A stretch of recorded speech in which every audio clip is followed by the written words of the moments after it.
الله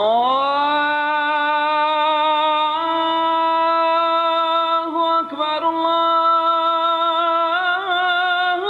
أكبر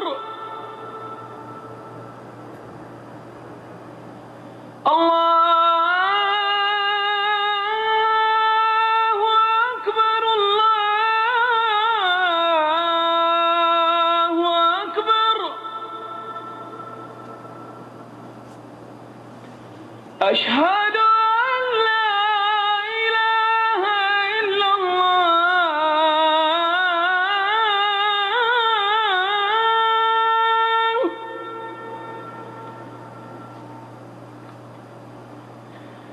أشهد أن لا إله إلا الله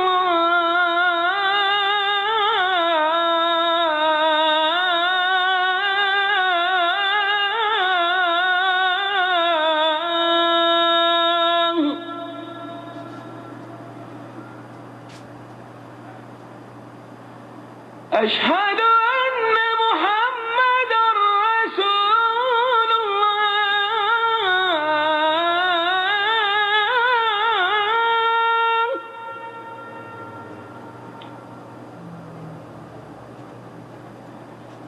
أشهد أن محمدا رسول الله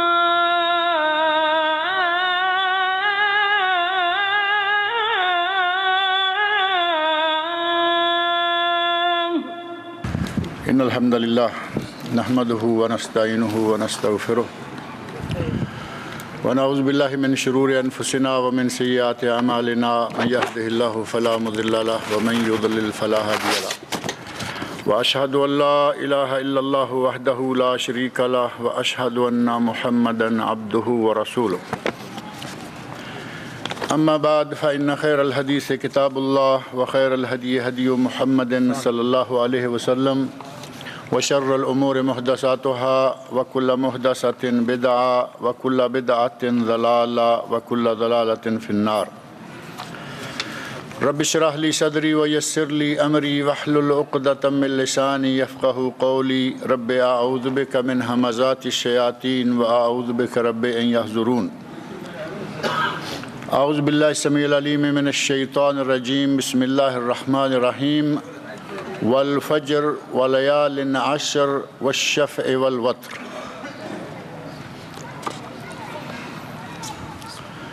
اللہ رب العزت کا ہم لوگوں پر بہت ہی بڑا احسان ہے کہ نیکیاں کمانے کا ایک سیزن گزرتا ہے تو دوسرا سیزن شروع ہو جاتا ہے. جیسا کہ ابھی کل کی بات ہے کہ ماہ رمضان المبارک اپنی رحمتوں کے ساتھ سایہ فگن تھا اور ماہ رمضان کو گزرے ابھی تھوڑا ہی عرصہ ہوا ہے کہ اللہ رب العزت نے ہم پر یہ ماہ ذوالحج اور خاص طور پر عشرہ ذوالحج اس کا آغاز فرما دیا ہے جو کہ ایک ہفتہ کے بعد انشاءاللہ شروع ہونے والا ہے. رمضان المبارک کی عظمتوں کا اندازہ اسی بات سے لگایا جا سکتا ہے کہ اس مہینہ میں اگر کسی نے صرف ایک رات جس کو لیلۃ القدر کہا گیا اگر صرف ایک رات کی عبادت کر لی تو اللہ رب العزت نے فرمایا اِنَّا أَنزَلْنَاهُ فِي لَيْلَةِ الْقَدْرِ وَمَا أَدْرَاكَ مَا لَيْلَةُ الْقَدْرِ لَيْلَةُ الْقَدْرِ خَيْرٌ مِّنْ أَلْفِ شَهْرٍ. اگر کسی نے ایک رات کی عبادت کر لی تو اسے 1000 مہینے کے برابر نہیں بلکہ اللہ نے فرمایا خیر من الف شہر، اس ایک رات کی عبادت 1000 مہینوں کی عبادت سے بہتر ہے. 1000 مہینوں سے بہتر. 83 سال اور 4 مہینے کی عبادت کرنے سے بھی زیادہ بہتر ہے صرف ایک رات کی عبادت جو کہ لیلۃ القدر کہلواتی. اس موسم کو گزرے ابھی زیادہ عرصہ نہیں ہوا، اب الحمدللہ ہمارے سامنے عشرہ ذوالحج قریب آ چکا.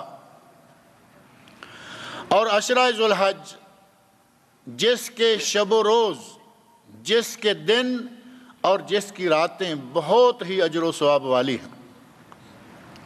قرآن کریم سورۃ الفجر اللہ رب العزت نے بالکل شروع میں ان دنوں اور ان راتوں کی قسمیں کھائی، اور اللہ رب العزت جب کسی چیز کی قسم کھاتا ہے تو اس کی ایک اہمیت ہوتی ہے، جیسا کہ آپ صرف 30واں پارہ کھول کر دیکھیں، آپ کو کتنی چیزوں کی قسمیں، سورج کی، چاند کی، ان عظیم سیاروں کی قسمیں اللہ رب العزت نے کھائی ہیں، اور ساتھ ہی فرمایا والفجر، قسم ہے مجھے فجر کی، ولیال عشر، اور قسم ہے مجھے 10 راتوں کی، والشفع والوتر، اور قسم ہے مجھے طاق جوڑی کی اور طاق کی۔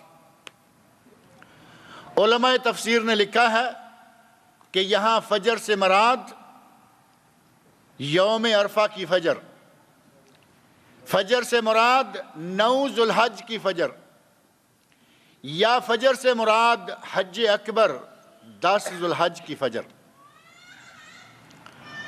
ولیال عشر، اور 10 راتوں کی قسم، اور یہ 10 راتیں کون سی ہیں؟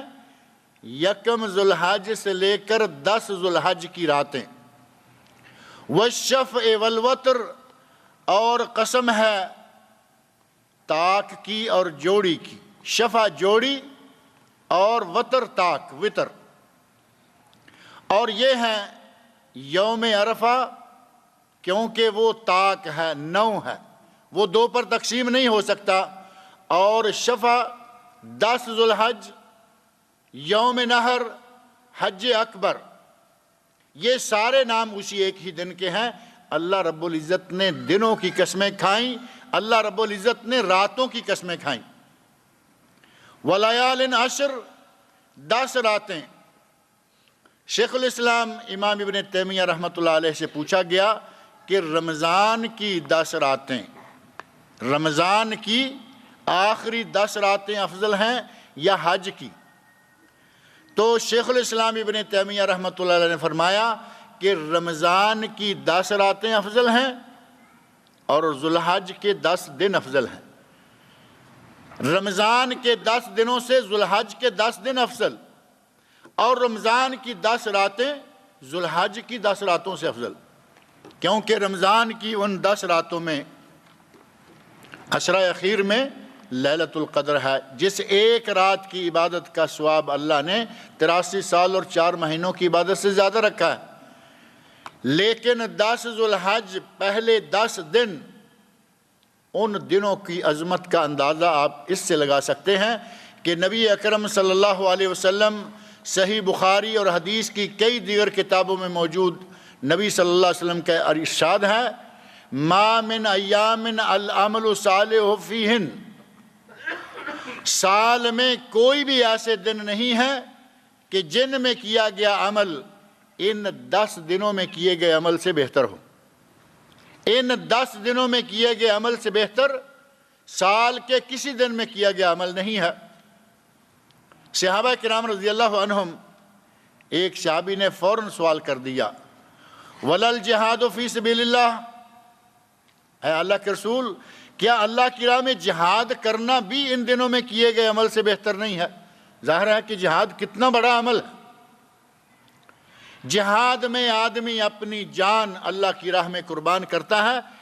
نبی اکرم صلی اللہ علیہ وسلم سے صحابی نے سوال کر دیا، وَلَا الْجِهَادُ فِي سَبِيلِ اللَّهِ، اے اللہ کے رسول، آپ فرما رہے ہیں کہ ان 10 دنوں میں کیے گئے عمل سے بہتر کوئی عمل نہیں، تو کیا جہاد بھی نہیں؟ آپ نے فرمایا وَلَا الْجِهَادُ فِي سَبِيلِ اللَّهِ، جہاد فی سبیل اللہ بھی نہیں، إِلَّا رَجُلًا خَرَجَ بِمَالِهِ وَنَفْسِهِ، سوائے اس ایک آدمی کے کہ جو اپنی ہتھیلی پر جان رکھ کر اور اپنی تھیلی میں مال رکھ کر دونوں چیزیں لے کر نکلا، فَلَمْ يَرْجِ مِنْ ذَلِكَ بِشَيْءٍ، اور ان دونوں چیزوں میں سے کچھ بھی واپس نہ لایا، بلکہ دونوں چیزیں اللہ کی راہ میں قربان کر دیں، سارا مال بھی اور جان بھی۔ اب اس آدمی کے عمل کے بارے میں آپ اندازہ لگا سکتے ہیں کہ ایک آدمی سارا مال بھی اللہ کی راہ میں دے دے اور اپنی جان بھی اللہ کی راہ میں قربان کر دے، اس سے بہتر کون ہوگا؟ اس ایک آدمی کے عمل کو چھوڑ کر یا اس عمل والے لوگوں کو چھوڑ کر دوسرا کوئی بڑے سے بڑا عمل کرنے والا بھی آدمی ان 10 دنوں میں کیے گئے عمل کرنے والے کے مقابلے میں نہیں آ سکتا۔ صحیح بخاری میں نبی صلی اللہ علیہ وسلم نے یہ ہمیں بتایا۔ اور ان دنوں میں فضیلت کیوں نہ ہوتی؟ آپ اندازہ کریں کہ ان دنوں میں کتنے کام ہیں، ان 10 دنوں کے اندر کتنے بڑے بڑے کام انسان سر انجام دیتا ہے۔ ان 10 دنوں میں یوم ترویہ ہے، یوم ترویہ جس دن حاجی حضرات حج کا احرام باندھتے ہیں۔ عمرے کا احرام تو شوال میں، ذوالقعدہ میں، ذوالحجہ میں کبھی بھی باندھا جا سکتا ہے، لیکن حج کا احرام 8 تاریخ سے پہلے باندھنا جائز ہی نہیں، سوائے اس کے کہ جو حج قران کرنے والا ہے وہ پہلے حج اور عمرے کا اکٹھا احرام باندھ سکتا ہے۔ حج تمتع یہ عمرے کا احرام باندھے گا اور 8 تاریخ کو جا کر پھر دوبارہ یہ حج کا احرام باندھے گا۔ ان 10 دنوں میں ہی ایک دن یوم ترویہ ہے جس دن کے مسلمان احرام باندھتے ہیں حج کا، اور احرام باندھ کر وہ منظر پیش کرتے ہیں۔ احرام باندھے ہوئے مسلمان کیا منظر پیش کرتے ہیں؟ محشر کا منظر۔ محشر کا دن ہوگا، سارے لوگ ایک ہی جگہ موقف اللہ رب العزت کے سامنے کھڑے ہونے کے لیے ایک ہی جگہ اکٹھے ہوتے چلے جائیں گے، اور احرام باندھ کر کوئی مکہ سے، کوئی جدہ سے، کوئی مدینہ سے، کوئی دنیا کے کسی علاقے سے کہاں اکٹھے ہوئے چلے جا رہے ہیں؟ 8 تاریخ کو منا کی طرف اور 9 تاریخ کو یوم عرفہ میدان عرفات میں، پورا محشر کا میدان۔ اور محشر کے میدان میں سب ایک جیسے ہوں گے۔ نبی اکرم صلی اللہ علیہ وسلم ارشاد فرماتے ہیں انا اول من ينشق عنہ القبر ولا فخر، سب سے پہلے میری قبر کھولی جائے گی، سب سے پہلے میں قبر سے باہر لایا جاؤں گا، لیکن مجھے اس پر کوئی فخر نہیں۔ ساری دنیا اپنی اپنی قبروں سے ہر انسان باہر نکلتا جائے گا اور سارے محشر کے میدان میں اللہ کے سامنے کھڑے ہونے کے لیے روانہ ہوتے جائیں گے۔ اسی طرح حج بھی محشر کے میدان کا ایک نقشہ پیش کرتا ہے، اور اس حج کے فوائد اور اس حج کی برکات میں سے ایک تو یہ کہ یہ محشر مر کر دوبارہ زندہ ہونا، اللہ کے سامنے جواب دہی کے لیے کھڑے ہونا، ان چیزوں کی یاد دلاتا ہے، اور ساتھ ہی یہ موت کی یاد بھی دلاتا ہے۔ حج احرام باندھنا موت کی یاد بھی تازہ کرتا ہے۔ مرتے ہوئے آدمی کو 2 سفید کپڑوں میں لپیٹا جاتا ہے، مرد کا کفن 2 سفید چادریں اور پھر اس کے اوپر ایک بڑا لفافہ، اسی طرح کی 2 چادریں حاجی بھی باندھتا ہے، پہنتا ہے، ایک سلوار کے طور پر یا تہبند کے طور پر اور ایک قمیض کے طور پر۔ انہی 2 چادروں میں میت کو کفن دیا جاتا ہے اور وہی 2 چادریں پہن کر حاجی حج کے لیے روانہ ہوتا ہے۔ یہاں ساری دنیا سے آئے ہوئے لوگ میدان میں اکٹھے ہوتے چلے جاتے ہیں، اور اللہ رب العزت نے حضرت ابراہیم علیہ السلام کو حکم دیا تھا وَأَذِّنْ فِي النَّاسِ بِالْحَجِّ، اے ابراہیم لوگوں کو حج کا آوازہ لگا دیجئے، لوگوں کو حج کی ندا لگا دیجئے، لوگوں میں حج کا اعلان کر دیجئے۔ یا تو کا رجالن، لوگ پیادہ پا آئیں گے، پیدل چلتے ہوئے آئیں گے، وَعَلَى كُلِّ ضَامِرٍ، اور دبلی پتلی اونٹنیوں پہ سوار ہو کر آئیں گے، یاتین من کل فج عمیق، اور دنیا کے دور دراز، نشیب و فراز، بلندیوں، گہرائیوں، چوٹیوں، وادیوں، دنیا کے کونے کونے سے لوگ بیت اللہ کی زیارت کے لیے چلے آئیں گے، اور لوگ آ رہے ہیں۔ آپ مکہ مکرمہ میں آج جا کر دیکھیں، آپ کو دنیا کے کونے کونے سے آیا ہوا مسلمان وہاں مل جائے گا۔ کوئی کالا ہے، کوئی گورا ہے، کوئی کسی علاقے کا، کوئی کسی علاقے کا، کوئی لمبے قد کا، کوئی چھوٹے قد کا، ہر طرح کے، ہر قسم کے، ہر رنگ کے، ہر علاقے کے مسلمان موجود ہیں۔ اللہ رب العزت نے حضرت ابراہیم علیہ السلام کی آواز، اللہ رب العزت کا اعلان دنیا کے کونے کونے میں پہنچا دیا ہے، اور لوگ اکٹھے ہوئے چلے آتے ہیں۔ ہر سال پہلے سال سے لوگوں کی تعداد بڑھتی جا رہی ہے۔ آپ نے تعداد کا اندازہ کیا، ہر سال پچھلے سال سے کچھ لوگ بڑھ جاتے ہیں۔ اللہ رب العزت نے حضرت ابراہیم علیہ السلام کی آواز کو ہر جگہ پہنچایا، اور ہر جگہ سے لوگ آ رہے ہیں، اور صرف دو چادروں میں ملبوس ہیں، مردوں کا جو کہ احرام ہے، اور یہ موت کا منظر ہے۔ حج جہاں ایک فریضہ ہے، جہاں اسلام کا ایک رکن ہے، جیسا کہ قرآن کریم سورہ آل عمران آیت 97 میں اللہ رب العزت نے ارشاد فرمایا وَلِلَّهِ عَلَى النَّاسِ حِجُّ الْبَيْتِ مَنِ اسْتَطَاعَ إِلَيْهِ سَبِيلًا، لوگوں پر اللہ کا یہ حق ہے، لوگوں پر اللہ کی طرف سے عائد کردہ یہ فرض ہے کہ وہ اس کے گھر کا حج کریں، من استطاع الیہ سبیلا، جس میں اس گھر تک پہنچنے کی استطاعت، جس میں طاقت ہے، جسمانی اور مالی استطاعت موجود ہے، وہ بیت اللہ کا حج کرے۔ اللہ کی طرف سے یہ فرض ہے، اللہ کی طرف سے یہ بندوں پر اللہ کا حق ہے، اور لوگ اس فرض کی ادائیگی کے لیے دنیا کے کونے کونے سے اکٹھے ہو کے چلے آتے ہیں، اور ایک عظیم منظر، مسلمانوں کے اجتماع کا ایک پرشوکت منظر ہوتا ہے، جو ہمارے لیے بہت سارے اسباق اور بہت سارے دروس لے کے آتا ہے کہ تمہیں ایک دن مر کر یہی لباس پہننا ہے۔ ایک بہت بڑا سبق یہ کہ تمہیں ایک دن مرنا ہے، اور مرنے کے بعد آپ کو یہی لباس پہننا ہے۔ دو کپڑے ہوں گے، ایک چادر کے طور پر، تہبند کے طور پر، اور ایک قمیص کے طور پر، اور وہاں مساوات کا بھی ایک عظیم منظر ہے۔ کیا اس دن کبھی آپ نے سنا کہ کوئی کسی ملک کا بادشاہ آیا ہوا ہے اور وہ پینٹ کوٹ ٹائی لگائے ہوئے میدان عرفات میں حج کرنے آیا ہے؟ کبھی سنا کہیں؟ اسلامی مساوات، حج اسلامی مساوات کا درس دینے والا ایک عظیم رکن۔ نماز میں بھی مساوات موجود ہے، ایک ہی صف میں کھڑے ہو گئے، محمود و ایاز، نہ کوئی بندہ رہا نہ بندہ نواز، نہ کوئی مالک نہ کوئی رعایا، نہ کوئی حاکم نہ کوئی محکوم۔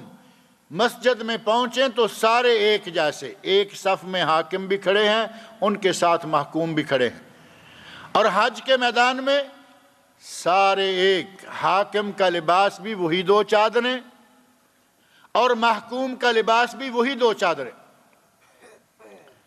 بادشاہ حج کر رہا ہے تو دو چادروں میں ملبوس، سر ننگا، اور اگر اسی کا خادم جو اس کے لیے ہر وقت پانی کا لوٹا اٹھائے پھرے، جو ہر وقت اس کی خدمت کے لیے چاق و چوبند رہے، اگر وہ بھی اس کے ساتھ حج کر رہا ہے تو اس کی بھی دو چادریں اور سر ننگا۔ جو حالت بادشاہ کی وہی حالت اس کے غلام کی، اس کے ادنیٰ ملازم کی۔ اللہ رب العزت نے ہمارے لیے اس حج میں بہت سارے اسباق رکھے ہوئے ہیں، اور پھر یہ حج وہ عمل ہے کہ اگر کوئی کر لے تو اللہ رب العزت اس کو پہلے تمام گناہوں سے پاک کر کے بھیجتا ہے۔ قرآن کریم سورہ بقرہ آیت 197، اللہ رب العزت نے فرمایا الحج اشہر معلومات، حج کے مہینے معلوم ہیں، مقرر ہیں، طے ہیں۔ فمن فرض فیہن الحج فلا رفث ولا فسوق ولا جدال فی الحج، جو شخص ان دنوں میں اپنے اوپر حج کو فرض کر لے، یعنی حج کے لیے تیار ہو جائے، حج کے لیے نکل کھڑا ہو اور وہ مکہ پہنچ جائے، فلا رفث، کسی قسم کی کوئی شہوانی حرکت نہ کرے، ولا فسوق، اور نہ ہی کسی گناہ کا ارتکاب کرے، ولا جدال، اور نہ ہی بلا وجہ لڑائی اور جھگڑا کرے۔ اللہ رب العزت نے 3 چیزوں سے روکا ہے۔ فلا رفث، کوئی شہوانی حرکت، غیر تو غیر ہے، جیسے ہی احرام باندھ لیا اپنی بیوی کو شہوت کی نظر سے دیکھنا اور شہوت کے ساتھ ہاتھ لگانا حرام ہو جاتا۔ غیر تو غیر، اپنی بیوی کو شہوت کے ساتھ چھو نہیں سکتا۔ اور گناہ باقی زندگی میں انسان چاہے کرتا ہی رہتا ہے، احرام کی حالت میں اللہ رب العزت نے فرمایا کہ فسوق، فسق اور فجور، گناہ کا ارتکاب نہ کرے، اور ساتھ ہی فرمایا کہ وہاں جدال نہ کرے۔ احرام باندھ لے تو جدال نہ کرے، مناظرہ نہ کرے، جھگڑا نہ کرے۔ اور یہاں جدال سے مراد علمی مناظرہ یا جھگڑا نہیں، بلکہ وہ جھگڑا ہے جو ہمارے ٹینٹوں میں شروع ہو جاتا ہے، بلکہ ہماری بسوں میں شروع ہو جاتا ہے۔ اللہ نے فرمایا کہ حج کے سفر پر جس نے اپنے اوپر حج فرض کر لیا، اب خبر سے نکلنے والا یا دنیا کے کسی بھی شہر سے حج کی نیت سے نکلنے والا آدمی جب اپنے گھر سے روانہ ہوتا ہے تو گویا اس نے اپنے اوپر حج فرض کر لیا ہے۔ اب سے لے کر دوبارہ گھر آنے تک اس آدمی کا کسی قسم کے جھگڑے میں پڑنا اللہ رب العزت نے حرام قرار دیا۔ ہمارے یہاں خبر سے نکل کر ریاض کے راستے میں ہی جھگڑا شروع ہو جاتا۔ خبر سے نکلیں 1500 کلومیٹر کا سفر ہے، لیکن یہ 400 کے اندر ہی لڑنا شروع ہو جاتے ہیں۔ کیوں؟ 300، 150، 100 کلومیٹر پہ گئے، مغرب ہو گئی، عشاء ہو گئی۔ کچھ لوگوں نے کہا کہ مغرب اور عشاء کی نماز کو جمع اور قصر کر کے پڑھتے ہیں اور چلتے ہیں، اور درمیان میں سے کچھ اٹھوں نے کہا ہماری بس ایئر کنڈیشن، ہمارا سفر آرام دہ، ہم جمع کیوں کریں گے، ہم قصر کیوں کریں گے۔ یہاں ہی لڑائی شروع ہو جاتی۔ جبکہ نبی اکرم صلی اللہ علیہ وسلم کی احادیث آپ کے عمل مبارک سے جمع اور قصر سفر میں دونوں کا ثبوت ملتا ہے، جبکہ ہمارے آگے سفر کتنا ہے؟ 1000 کلومیٹر سے زیادہ۔ اپنے شہر کی حدود سے نکل کر ہم جمع اور قصر دونوں کام کر سکتے ہیں، لیکن ہمارے بھائی لڑنا شروع ہو جاتے ہیں۔ انہیں پتہ نہیں کس قسم کے تقوی کا بڑا زور چڑھا ہوا ہے، ہماری بس ایئر کنڈیشن، ہمارا سفر آرام دہ، ہمیں کیا ضرورت۔ نبی صلی اللہ علیہ وسلم کے زمانے میں اونٹ بہترین ایئر کنڈیشن سواری تھی، صحرائی جہاز کہتے ہیں نا اونٹ کو، اس زمانے میں اونٹ بہترین سواری تھی، لیکن نبی صلی اللہ علیہ وسلم نے جمع اور قصر کی، صحابہ کرام نے جمع اور قصر کی۔ اس وقت ایئر کنڈیشن نہیں تھے، اونٹ بھی ایئر کنڈیشن ہی تھا، کھلی ہوا میں چلتا تھا۔ جب نبی صلی اللہ علیہ وسلم نے ہمیں ایک بات کی گنجائش، رعایت اور آسانی دے رکھی ہے، تو کس تقوی کے زور پر آپ کہیں گے کہ ہمیں ضرورت نہیں؟ یہ سنت ہے، جائز۔ اور سفر کے دوران پوری نماز پڑھنا جائز ہے اور قصر کرنا افضل ہے، کیونکہ نبی صلی اللہ علیہ وسلم نے قصر کی۔ پوری نماز پڑھیں جائز، اگر 2 رکعتیں پڑھنے سے ثواب زیادہ ملے تو پھر 17 رکعتیں پڑھنے کی کیا ضرورت ہے؟ سوچنے والی بات ہے یا نہیں؟ اگر صرف 2 رکعتیں پڑھنے سے ثواب زیادہ ملتا ہے تو 17 والے کی کیا ضرورت ہے؟ 2 پڑھیں، ثواب زیادہ کمائیں۔ لیکن ہمارے لوگ یہیں جھگڑا شروع کر دیتے ہیں، ہم جمع نہیں کریں گے، ہم قصر نہیں کریں گے۔ پھر یہاں سے آگے چلیں، مکہ میں، منا میں، عرفات میں، مزدلفہ میں، حتیٰ کہ مدینہ منورہ میں ذرا سی بات پہ جھگڑا، بس میں جھگڑا، ٹینٹ میں جھگڑا، اپنی رہائش پر جھگڑا۔ اللہ رب العزت نے فرمایا فَمَنْ فَرَضَ فِيهِنَّ الْحَجَّ فَلَا رَفَثَ وَلَا فُسُوقَ وَلَا جِدَالَ فِي الْحَجِّ۔ ان 10 دنوں کی عظمت اس لیے ہے کہ اللہ رب العزت نے ان میں یوم ترویہ رکھا ہے، جس میں احرام باندھا جاتا ہے۔ احرام باندھنے کے بعد خاص طور پر جن چیزوں سے باز رہنا ہے، 3 یہ چیزیں اللہ رب العزت نے ذکر فرما دی۔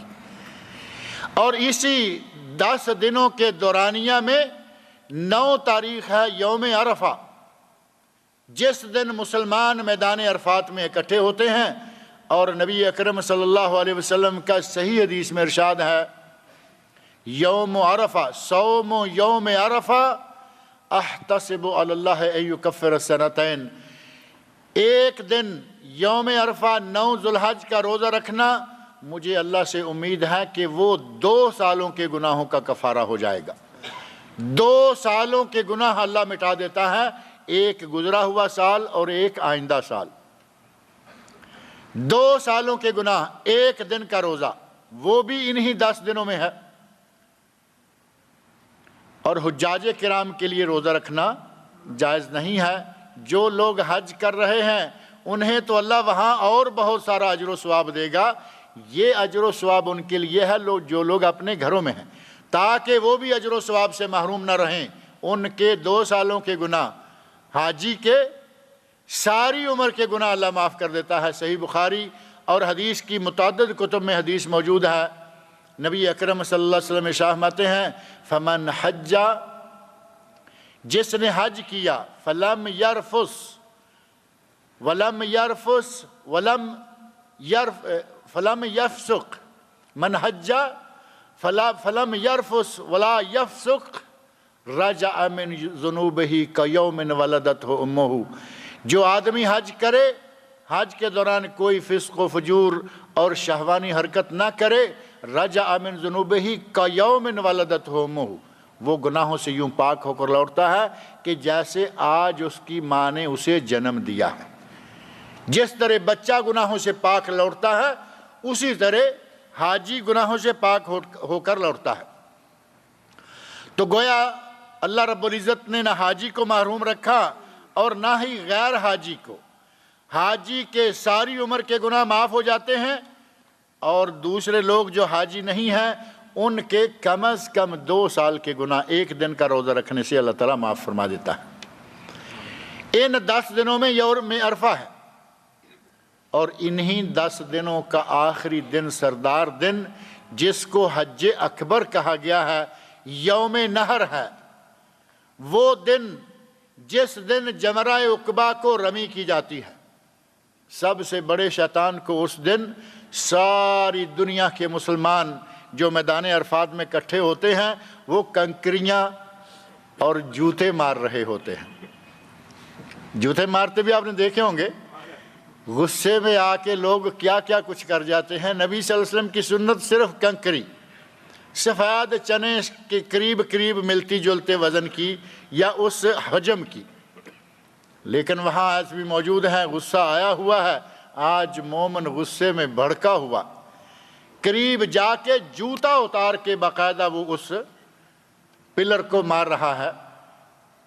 اس تاریخ میں 10 تاریخ میں مسلمان حجاج کرام شیطان کو لعنت پھٹکار، شیطان کو کنکریاں مارتے۔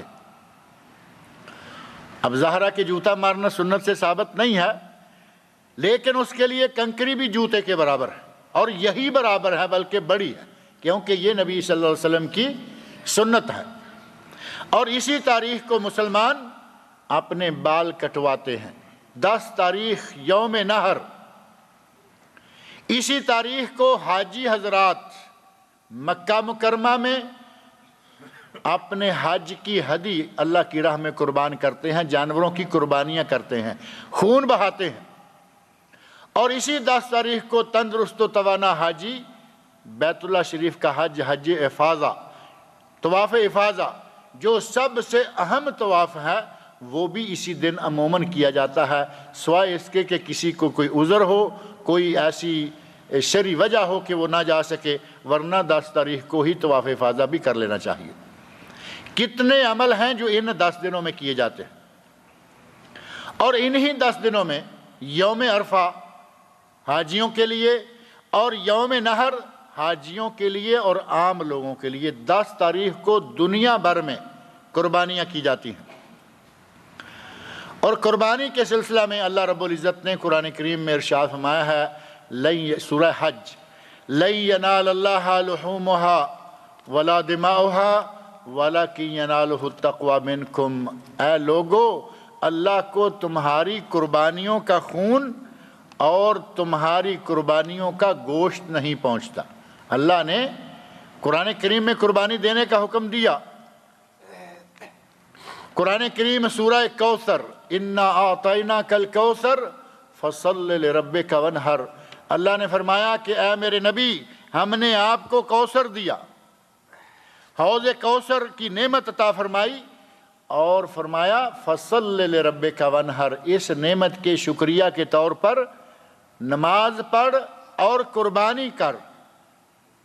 اللہ رب العزت نے قرآن کریم میں قربانی کرنے کا حکم دیا ہے، اور نبی اکرم صلی اللہ علیہ وسلم 10 سال مکہ مکرمہ میں مقیم رہے۔ صحابی کہتے ہیں مکث رسول اللہ صلی اللہ علیہ وسلم 10 سنین بمدینہ، مدینہ منورہ میں آپ 10 سال مقیم رہے، مکہ مکرمہ میں 13 سال نبوت کے، اور یہاں اس حدیث میں ہے کہ آپ 10 سال مدینہ منورہ میں مقیم رہے۔ مکث رسول اللہ صلی اللہ علیہ وسلم بالمدینہ 10 سنین یضحی، آپ ہر سال قربانی کیا کرتے تھے۔ تو گویا نبی صلی اللہ علیہ وسلم کی سنت یہ ہے کہ ہر سال قربانی کی جائے، ہر سال صاحب توفیق آدمی قربانی کرے۔ اور صحابہ کرام رضی اللہ عنہم کے بارے میں بعض روایات سے آثار سے پتہ چلتا ہے کہ وہ اگر اس وقت کیش پیسہ موجود نہیں بھی، جیب اجازت نہیں دے رہی، لیکن توقع ہے کہ ہمیں 1 مہینہ میں 10 دن میں 2 مہینے میں پیسے مل جائیں گے، قرض اٹھا کر بھی قربانی دے دیا کرتے تھے، کیونکہ قربانی کا وقت تو 2 مہینے کے بعد نہیں آئے گا، یہ تو اب سال کے بعد آئے گا۔ اور جہاں تک تعلق ہے ایک سوال کا، یہاں ایک سوال بھی کیا گیا ہے کہ کسی نے اپنے درس کے یا خطبے کے دوران کہا کہ جس طرح زکوٰۃ کا نصاب ہے اسی طرح قربانی کا بھی کوئی نصاب ہے۔ ایسا کوئی نصاب نہیں۔ کہتے ہیں جس کے گھر میں ٹی وی ہو، جس کے گھر میں کھانے کی میز اور کرسیاں ہوں، یہ تینوں چیزیں وہ نام لیے جن کا شریعت میں وجود تک نہیں۔ اب نصاب یہ مولانا بتا رہے، گھر میں کھانے کے میز کرسیاں یعنی ڈائننگ ٹیبل اور کرسیاں ہوں۔ مسلمان تو وہی زمین پر بیٹھ کر کھاتے ہیں، کرسیوں پہ بیٹھ کے کھانا تو اب نکل آیا۔ آپ نے نصاب کن چیزوں کا جوڑنا شروع کیا ہے؟ گھر میں ٹی وی ہو، اب ٹی وی بھی گھر میں ہے، کرسیاں بھی ہیں، کہتے ہیں کہ ان کی قیمت کے برابر پیسے ہیں، جس کی قیمت لگ بھگ 10,000 روپے ہے۔ اگر ایسا ہے تو اس پر قربانی۔ میرے بھائی صحابہ کرام رضی اللہ عنہم نیکی کمانے میں اتنے وہ شدائی ہوا کرتے تھے کہ وہ تو ادھار لے کر بھی قربانی کرتے تھے، اور آپ اب ٹیلی ویژن والے کے گھر پر صرف قربانی کو ضروری قرار دے رہے ہیں۔ گھر میں ڈائننگ ٹیبل ہو تو اس کا مطلب ہے کہ بڑے بڑوں کے گھروں میں ڈائننگ ٹیبل نہیں ہوتے، ان پہ تو قربانی نہ ہوئی۔ جو دسترخوان پر بیٹھ کر زمین پر بیٹھ کر کھانا کھاتے ہیں ان پہ قربانی نہ ہوئی۔ کہاں کا نصاب اور کس طرح کا نصاب جوڑ رہے ہیں؟ نبی صلی اللہ علیہ وسلم سے قربانی کرنے والے کے لیے اس قسم کا کوئی نصاب ثابت نہیں۔ جسے توفیق ہو وہ تھوڑے پیسے ہیں، زیادہ ہیں، حتیٰ کہ قرض لے کر بھی دینی پڑے تو دے دیں، اجر و ثواب ہے۔ سال میں یہ موقع صرف ایک ہی بار آتا ہے، بار بار نہیں آتا۔ اور اپنی ضرورت ہو، اگر کسی کو اپنی ضرورت ہے ذاتی، اس کے لیے ادھار، اس کے لیے سارا کچھ کریں گے۔ قربانی کے لیے ٹیلی ویژن کے برابر اور ڈائننگ ٹیبل کے برابر خرچہ ہو تب قربانی ہے، ورنہ نہیں ہے۔ اور یہاں سوالوں میں سے ہی ایک سوال یہ بھی ہے کہ روزہ ہمارے یہاں 9 ذوالحج کو سعودی عرب میں اور پورے خلیج کے ممالک میں یوم عرفہ کا روزہ جو ہے وہ تو 9 ذوالحج کو ہوتا ہے، جبکہ انڈیا اور پاکستان میں یوم عرفہ کا روزہ کب رکھا جائے؟ بڑی اہم بات ہے، آج کے دور کی پیدا کردہ یہ جدید مسائل میں سے شمار ہوتا ہے۔ پہلے زمانے میں کیا تھا؟ نبی صلی اللہ علیہ وسلم کے پاس ایک آدمی آیا، اس نے کہا کہ میں نے شام میں فلاں دن کا روزہ رکھا ہے۔ آپ نے فرمایا کہ ہم جب چاند دیکھیں گے روزہ رکھیں گے، اور اگلا چاند دیکھیں گے تو عید کر لیں گے۔ اور لِكُلِّ بَلَدٍ رُؤْيَا، ہر ملک کی اپنی اپنی رویت، جس ملک میں جب چاند نظر آئے گا اس دن پہلی تاریخ ہوگی۔ آج سے تھوڑا 50-100 سال پیچھے چلے جائیں، کیا امریکہ والوں کو یہ معلوم ہوتا تھا کہ مکہ میں آج کیا تاریخ ہوگی؟ ابھی ہمارے پاکستان انڈیا قریب ہیں، کبھی 2 دن کا فرق ہے، کبھی 1 دن کا فرق ہے۔ یہ جو فرق بنتا رہتا ہے چاند کی وجہ سے، اس کا ٹیلی ویژن کے زمانے سے پہلے لوگوں کو پتہ نہیں تھا کہ مکہ میں آج کیا تاریخ ہے۔ لہٰذا وہ کب روزہ رکھتے تھے؟ 9 ذو الحج کو، کیونکہ 9 ذو الحج یوم عرفہ ہے۔ لہذا آج کے دور میں ٹیلی ویژن کا زمانہ ہے، جس دن پتہ چل جائے رات کو، اور پتہ چلتا ہے قدم قدم لمحہ بلمحہ کہ آج حاجی کہاں ہے، یوم ترویہ ہے، مکہ میں آج 8 تاریخ ہے، حاجی احرام باندھ کر مینا جا رہے ہیں اور کل یہ میدان عرفات میں جائیں گے۔ یہ میدان عرفات کے جب آپ کو پتہ چل رہا ہے کہ صبح میدان عرفات میں جائیں گے، روزہ رکھ لیں۔ ساری دنیا کے مسلمان رکھیں، کوئی حرج نہیں، ثواب انشاءاللہ بڑھ جائے گا۔ لیکن جس دن آپ کے ملک میں، انڈیا میں، پاکستان میں، بنگلہ دیش میں، امریکہ، کینیڈا میں، جس دن آپ کے ملک میں 9 ذو الحج ہو، اس دن کا روزہ رکھنا نہ بھولیں، کیونکہ پہلے زمانے میں یہ یوم عرفہ 9 ذو الحج باہر کی دنیا کو معلوم نہیں ہوتا تھا کہ مکہ میں کس دن 9 ذو الحج، بلکہ کچھ عرصہ پہلے ہم اپنے شروع کے زمانے میں، بچپن کے یا لڑکپن کے زمانے میں ہم سنتے آ رہے ہیں، دیکھتے آ رہے ہیں کہ حاجی کو اللہ کے سپرد کیا جاتا تھا، اور حاجی کے واپس آنے تک شاید کبھی کسی حاجی کا کوئی خط واپس چلا گیا ہو کہ میں بچ بچا کے مکہ پہنچ گیا ہوں، خبر ایسے کرتے تھے کہ اللہ کے سپرد۔ پہلی بات تو یہ کہ حاجی اپنی پوری عمر گزار کر، بلکہ نبھا کر، جب چلنے کے لائق نہیں رہتے تھے تو عموماً ہمارے پاک و ہند سے حاجی وہ آیا کرتے تھے، بوڑھے بزرگ حاجی۔ اور پھر جب سفر سمندری ہے، 4-6 مہینے حج کو لگا کرتے تھے، گھر والے اللہ کی سپرد کر کے حاجی کو بھیجے تھے، پتہ نہیں یہ دوبارہ آئے گا یا نہیں آئے گا، بچ پائے گا یا نہیں بچ پائے گا۔ ایسے ایام میں کسے معلوم تھا کہ مکہ میں کس دن 9 تاریخ؟ اپنے ملک کا چاند دیکھ کر لوگ 9 تاریخ کا روزہ رکھتے تھے، وہی آج بھی ہے۔ لیکن آج چونکہ سیٹلائٹ نے اور انٹرنیٹ نے اور موبائل نے، کیونکہ آج تو موبائل کا ڈائریکٹ ڈائلنگ ہے نا، ہر جگہ موبائل میں بتا رہے ہیں آج ہم نے احرام حج کا باندھ لیا، آج ہمارا یوم ترویہ ہے، آج ہم مینا میں ہیں، آج ہم عرفات میں ہیں، آج ہم مزدلفہ میں ہیں۔ موبائل والا قدم قدم پہ اپنے گھر والوں کو اپنے حج کی کمنٹری سنا رہا ہے۔ اپنے گھر والوں کو کہیں کہ یہاں 9 ہے، تم بھی روزہ رکھو، جائز۔ اب کتنے روزے ہو جائیں گے؟ 2 روزے ہو جائیں گے، کوئی حرج نہیں، یہ تو 10 دن۔ ان 10 ہی دنوں میں حاجی کے لیے 8 روزے، حاجی کے لیے 8 روزے، اور باقی لوگوں کے لیے 9 روزے۔ اور اگر کسی نے 2 رکھ لیے تو کیا ہے؟ دونوں میں سے اللہ رب العزت جس کو چاہے اور یوم عرفہ بنا کر ہمارے 2 سالوں کے گناہوں کو معاف کر دے۔ یہ سوالات بھی ہیں اور یہ ایک اہم مسئلہ بھی ہے۔ غرض یہ کہ انہی دنوں میں قربانی بھی کی جاتی ہے، جو کہ نبی اکرم صلی اللہ علیہ وسلم کی سنت ہے، صحابہ کرام کیا کرتے تھے۔ اور اگر کوئی قربانی کی بجائے بکرا آتا ہے، آج یہاں 300، 400، 500 ریال کا، اگر کوئی 5000 ریال بھی اس نیت سے خرچ کر دے کہ میں جانور ذبح نہیں کروں گا، یہ 5000 میری طرف سے مسکینوں میں بانٹ دیں۔ بعض احادیث سے پتہ چلتا ہے کہ 5000 کا یا جتنا بھی بڑا مبلغ کیوں نہ ہوگا، اس کا اتنا ثواب نہیں جتنا اللہ کی راہ میں خون بہانے کا ثواب۔ قربانیاں مسلمان دیا کرتے تھے اور آج تک دیتے آ رہے ہیں، لیکن ابھی تھوڑا عرصہ پہلے سے ایک گروہ اٹھا ہے جس نے اب یہ کہنا شروع کر دیا، کہا کہ قربانیاں یہ تو جانوروں پر ظلم ہے۔ 1-2 دنوں میں لاکھوں کروڑوں جانوروں کو ذبح کر دیا جاتا ہے، یہ جانوروں پر ظلم ہے۔ جب ان کے بیٹے کی شادی ہوتی ہے، اس وقت اپنے بیٹے کی بارات کو مرغیاں کھلانے کے لیے یہ کتنے ہزار مرغیاں لٹا دیتے ہیں، پرواہ نہیں، کیونکہ وہاں ظلم نہیں، بیٹے کی شادی ہے، خوشی ہے۔ اللہ کی راہ میں عبادت کے لیے جانور کا خون بہائیں تو انہیں ظلم لگتا ہے۔ عبادت میں بہایا گیا خون دیکھ کر ان کو ڈر آتا ہے۔ اپنی عیاشی میں یہ چاہے جتنا خون بہائیں، ان کو کوئی خوف نہیں۔ اسی طرح کہیں گے کہ یتیموں، مسکینوں، بیواؤں، محتاجوں، فقیروں اور ناداروں میں پیسہ بانٹ دیا جائے، جانور ذبح کرنے کی کیا ضرورت؟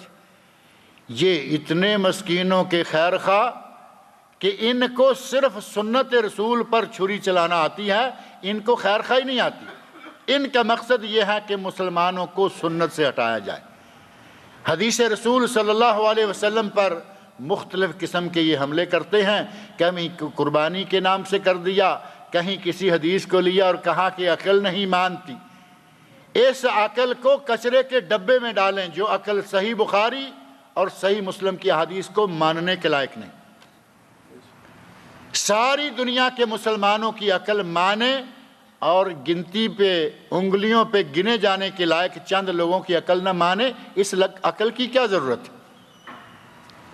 اللہ رب العزت نے ان دنوں میں قربانی کا جو حکم دیا ہے، اس قربانی کے حکم پر عمل کریں، نہ کہ اپنی خواہشات اور اپنی مرضیوں پر عمل کریں۔ اللہ رب العزت سے دعا ہے کہ وہ ہمیں اپنے گھر کا حج کرنے کی توفیق عطا فرمائے۔ اللہ رب العزت ہمیں قربانیاں کرنے کی توفیق عطا فرمائے۔ اللہ رب العزت تمام مسلمانوں کو تمام فرائض کی ادائیگی کی توفیق عطا فرمائے۔ اللہ رب العزت مجھے اور آپ سب لوگوں کو نیک عمل کی توفیق سے نوازے۔ موضوع اور منکر روایات، ایک کتاب جو 20 ریال کی ہے اور اذکار کے کارڈ اردو اور انگلش 100 کارڈ کی قیمت 18 ریال، اور 4 سیڈیز یہ ہیں: مسلم اور غیر مسلم کے تعلقات، یہ ایک میرا درس ہے، اور اس کے علاوہ غیرت اسلامی، یہاں کے پچھلے جو 3 جمعے گزرے ہیں ان 3 جمعوں کی ریکارڈنگ، جیسا کہ یہ آج چوتھے جمعے کی ریکارڈنگ کر رہے ہیں، 3 جمعوں کی ریکارڈنگ اور ایک درس جو کہ مسلمانوں اور کافروں کے کیسے تعلقات ہونے چاہیے، کیا جائز اور کیا ناجائز ہے، اس کی تفصیلات اور مکمل یہ 4 سیڈیز ہیں جو کہ 6 ریال کی ہیں۔ یہ محمد رحمت اللہ خان صاحب سے آپ لیتے جائیں۔ ہم کو معلوم یہ کرنا ہے کہ قیامت کے دن اللہ تعالیٰ والدین میں سے کس کے نام سے بچوں کو اٹھائے گا یا پکارے گا۔ ہمارے کچھ لوگوں نے ایک غلط فہمی پیدا کر دی، حضرت عیسیٰ علیہ السلام کی حیات طیبہ کو سامنے رکھ کر کہتے ہیں، یہ سوالات وہی ہیں جن کا میں نے ذکر کر دیا، یوم عرفہ پاکستان انڈیا میں کب ہونا چاہیے اور قربانی کا نصاب کیا ہے۔ جہاں تک تعلق ہے قیامت کے دن اللہ رب العزت یا قیامت کے دن جب بلایا جائے گا تو وہ کہتے ہیں کہ لوگوں کو ماؤں کے نام سے بلایا جائے گا۔ کیوں؟ کیونکہ عیسیٰ علیہ السلام کے والد نہیں ہیں تو ان کی رعایت رکھتے ہوئے ماؤں کے نام سے۔ اب حضرت عیسیٰ علیہ السلام ایک شخص، اور آدم علیہ السلام بھی لے لیں کہ ان کے والد ہیں ہی نہیں، ان کے بھی نہیں، ان کے بھی والد نہیں، اور ان کی تو والدہ بھی نہیں۔ اب چاہیے تو یہ کہ نہ والد کا نام رہے، نہ ایک کے لیے والد کا نام چھوڑ دیں، دوسرے کے لیے والدہ کا بھی نام چھوڑ دیں، تو وہاں پھر کیا کریں گے؟ نبی صلی اللہ علیہ وسلم کی احادیث سے پتہ چلتا ہے کہ اس دن لوگوں کو ان کے باپوں کے نام سے ہی پکارا جائے گا۔ غدار کے بارے میں نبی صلی اللہ علیہ وسلم کی ایک حدیث صحیح سند سے ثابت ہے کہ اس دن غدار پر جھنڈا لگا ہوا ہوگا، اور وہ جھنڈا اس کے اوپر لکھا ہوا گا ہذہ غدرۃ فلان ابن فلان۔ حدیث میں نبی صلی اللہ علیہ وسلم فرماتے ہیں کہ فلاں مرد کے بیٹے فلاں کی یہ غداری کی نشانی ہے۔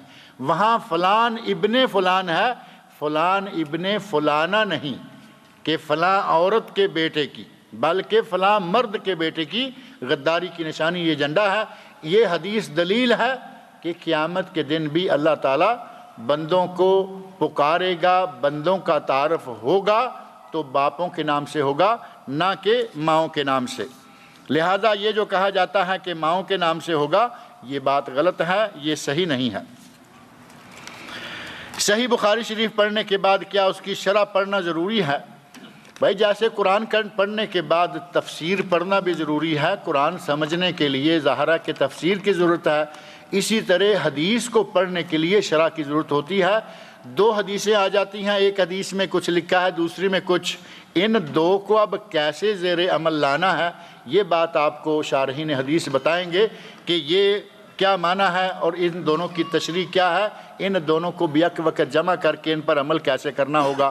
لہٰذا ضروری ہے کہ شرح کا مطالعہ بھی کیا جائے۔ کہتے ہیں کہ بخاری شریف کی شرح تو ہے فتح الباری، اور مسلم شریف کی شرح کون سی ہے؟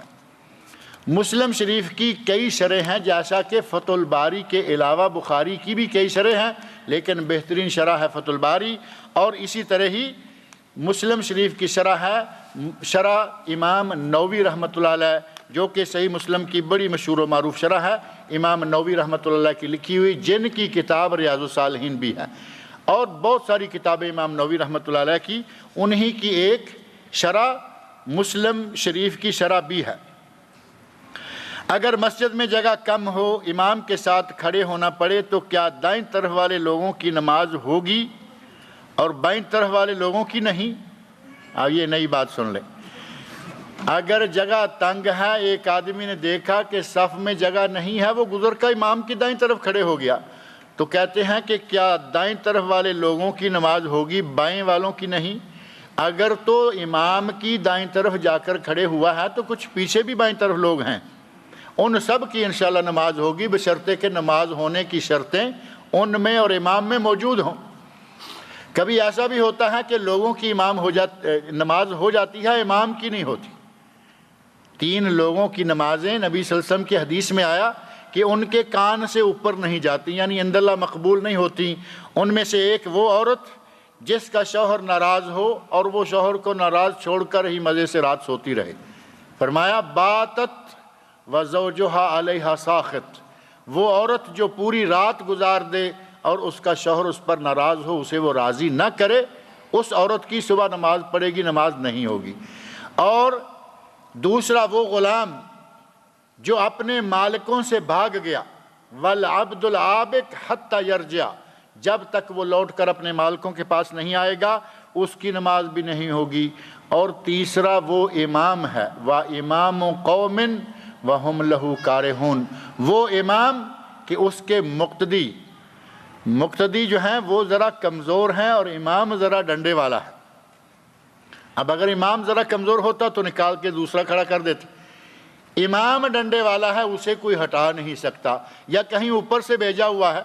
کبھی کبھی کچھ لوگ اوپر سے بھیجے جاتے ہیں 90 دن کے لیے، پورے ملک کی حکومت ان کے ہاتھ، ان کا ملک میں نام و نشان تک نہیں ہوتا۔ کل تک آج ملک کا حاکم ہے، 90 دن 120 دن حاکم رہ کے وہیں چلا جاتا ہے۔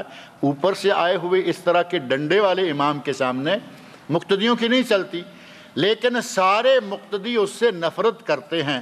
وہ کئی ایسی برائیوں میں مبتلا ہے کہ لوگوں کو وہ امام پسند نہیں۔ مقتدیوں کی مجبوری کے حالت اس کے پیچھے پڑی گئی نماز ہو جائے گی، اس امام کی اپنی نماز نہیں ہوگی۔ اگر ان شرطوں میں سے کوئی چیز نہیں پائی جاتی، باوضو کھڑے ہیں، نماز مسنون طریقے سے پڑھ رہے ہیں، سب کی نماز ہو جائے گی۔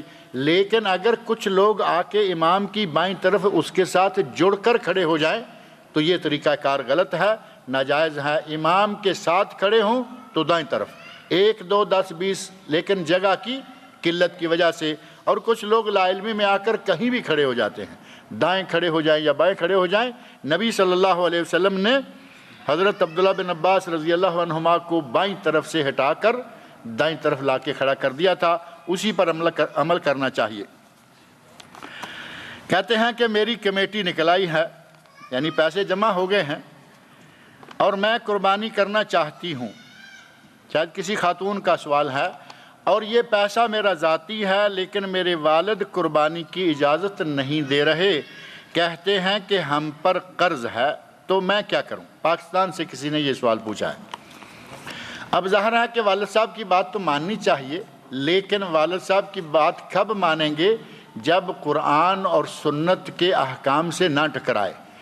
اگر کمیٹی نکلی ہے تو کافی سارا پیسہ ہوگا، اور یہ خاتون کہہ رہی ہیں کہ یہ پیسہ میرا ذاتی ہے، قرضہ والد صاحب پر ہوگا۔ خاتون پہ قرضہ نہیں ہے، قرضہ والد صاحب پر ہے، اور اس قرضے کا چکانا بیٹی کی ذمہ داری نہیں ہے۔ لہٰذا بیٹی قربانی کرے، اسے قربانی کرنی چاہیے، اور والد صاحب کے ساتھ حسن سلوک کے طور پر جو تعاون کر سکتی ہے وہ کرے، اور نہیں کر سکتی تو وہ مجبور نہیں ہے۔ لہٰذا اگر کوئی قربانی کر رہا ہے، کچھ والد صاحب حج کرنے سے بھی روک دیتے ہیں. حج کا موقع ہے ذکر کرتا جاؤں. کچھ والد صاحب ایسے ہیں, یہاں بیٹا موجود ہے, اسے معلوم ہے کہ 2000-2500 کے اندر حج ہو جاتا ہے, تو وہ کہتا ہے کہ امی ابو میں حج کرنے جا رہا ہوں, تو کہیں گے نہیں پہلے ہمیں حج کراؤ. کہتا ہے کہ مجھے اجازت دے دیجئے میں حج کر لوں, میں آپ کو بھی انشاءاللہ کرواؤں. کہتے ہیں نہیں ہم ناراض ہیں, ہم اجازت نہیں دیں گے. ایسے والدین کی اجازت لینا ضروری نہیں رہتا, لیکن حسن سلوک کا تقاضا یہی ہے کہ ان کو راضی کیا جائے, حتی المقدور کوشش کی جائے. لیکن جس طرح فریضہ ادا کرنے کے لیے, نماز کی ادائیگی کے لیے ماں باپ کی اجازت کی ضرورت نہیں ہے, اسی طرح حج کے لیے بھی ضرورت نہیں ہے. البتہ کوشش کرنی چاہیے کہ والدین کو راضی کریں اور ان سے اجازت لے لیں. اس خاتون کے سوال میں بھی یہی بات ہے کہ جب اس کا پیسہ ذاتی ہے, کمیٹی نکل آئی, پیسے ماشاءاللہ بہت ہیں, تو انہیں چاہیے کہ وہ قربانی کریں اور والد صاحب کی خدمت میں بصد ادب اور احترام کہیں کہ ہم آپ کے ساتھ جو تعاون کر سکتے ہیں وہ کریں گے, لیکن ہمیں قربانی سے نہ روکیں. حضرت امام مہدی کے ساتھیوں کا درجہ کیا صحابہ بدر جتنا ہوگا, اور امام مہدی پر درود بھیجنا جائز ہے کیا؟ پہلی بات یہ کہ امام مہدی کے ساتھی جو ہیں ان کو صحابی نہیں کہا جا سکتا. جس طرح کے کسی بھی دوسرے امام کو, امام مالک, امام ابو حنیفہ, امام شافعی, امام احمد بن حنبل بڑے بڑے امام ہیں, ان کے ساتھیوں کو اگر صحابہ کہیں گے تو مسئلہ گڑبڑ ہو جائے گا. امام مہدی کے بارے میں بھی یہی ہے کہ ان کے جو ساتھی ہیں وہ صحابی نہیں ہیں, کیونکہ امام مالک نے امام مہدی نے نبی صلی اللہ علیہ وسلم کو نہیں دیکھا, بلکہ نبی صلی اللہ علیہ وسلم آج سے 1400 سال پہلے فوت ہو چکے. آپ کے خاندان سے اور فاطمہ رضی اللہ عنہا کی اولاد سے حضرت امام مہدی پیدا ہوں گے, اور نبی صلی اللہ علیہ وسلم ارشاد فرما گئے ہیں یجعلہ اللہ فی لیلۃ واحدہ, وہ ایک عام سے آدمی ہوں گے, لیکن راتوں رات اللہ رب العزت ان کو مہدی کے مقام پر پہنچا دے گا, لوگوں کے دلوں میں ان کا مقام بنا دے گا, اور ان کے اندر صالحیت, نیکی اور تقوی پیدا کر دے گا کہ وہ امام بننے کے لائق ہو جائیں گے. اب رہا یہ کہ اصحاب بدر کے برابر امام مہدی کے ساتھی, یہ بہت بڑی گپ لگا دی کسی صاحب نے, جس نے بھی لگائی ہے. اصحاب بدر کے بارے میں اللہ نے کیا فرمایا ہے؟ اللہ رب العزت نے نبی اکرم صلی اللہ علیہ وسلم ارشاد فرماتے ہیں کہ اللہ نے اصحاب بدر کو جھانک کر, اللہ نے اصحاب بدر کو جھانکا, یہ حدیث میں ہے, اللہ نے اصحاب بدر کو جھانک کر دیکھا اور فرمایا کہ تم آج کے بعد چاہے کوئی بھی عمل کرو تمہیں میں نے بخش دیا. یہ مقام اصحاب بدر کا ہے. اور امام مہدی کے جو ماننے والے ہیں وہ اس مقام کو کہاں پا سکیں گے؟ رہا معاملہ درود پڑھنے کا, تو جب ہم کہتے ہیں اللہم صلی علی محمد وعلی آل محمد, اللہم صلی وسلم وبارک علی عبدک ورسولک وعلی آلہ واصحابہ واہل بیتہ, یہاں آل, اصحاب اور کہا جاتا ہے ان الحمدللہ, اور صلاۃ و سلام کے ساتھ ہی کہا جاتا ہے وَمَنِ اتَّبَعَهُمْ بِإِحْسَانٍ إِلَى يَوْمِ الدِّينِ, اے اللہ ان پر بھی رحمت نازل فرما جنہوں نے نبی کے صحابہ کے تابعین اور قیامت تک اس لائن کو اختیار کیے رکھا, ان پر بھی رحمتیں. اس طرح کا درود جو ہے وہ امام مہدی پر اور ان کے لوگوں پر. لیکن اللہم صلی علی محمد اگر کہیں کہ اللہم صلی علی امام مہدی, تو یہ درود اس طرح کا ثابت نہیں ہے. میں اپاہج لوگوں کی نرسنگ کرتی ہوں. یہ بھی خاتون ہیں, کوئی انگلینڈ سے سوال بھیجا ہے کہ میں اپاہج لوگوں کی نرسنگ کرتی ہوں جس میں مسلم اور غیر مسلم سب شامل ہیں, اور میں انگلینڈ میں رہتی ہوں. پہلی بات یہ کہ لوگوں میں مرد بھی آتے ہیں اور عورتیں بھی آتی ہیں, اور مرد اگر اپاہج ہے, مثلا پاؤں دونوں نہیں ہیں تو اپاہج ہو گیا. اب مرد ہے تو یہ عورت اس کے لیے غیر محرم ہے, مسلم غیر مسلم تو دور کی بات ہے. یہاں پہلا مسئلہ یہ ہے کہ محرم اور غیر محرم کا مسئلہ نہیں پیدا ہونا چاہیے. نرسنگ کریں جائز ہے, لیکن شرط یہ ہے کہ نرسنگ عورت صرف عورتوں کی کرے اور مرد مردوں کی. اور انگریزوں میں ایک بدبختی یہ بہت عام ہے اور وہ مسلمان ملکوں میں بھی آئی ہوئی ہے کہ مردوں کی نرسنگ کے لیے لڑکیاں اور عورتوں کی نرسنگ کے لیے لڑکے.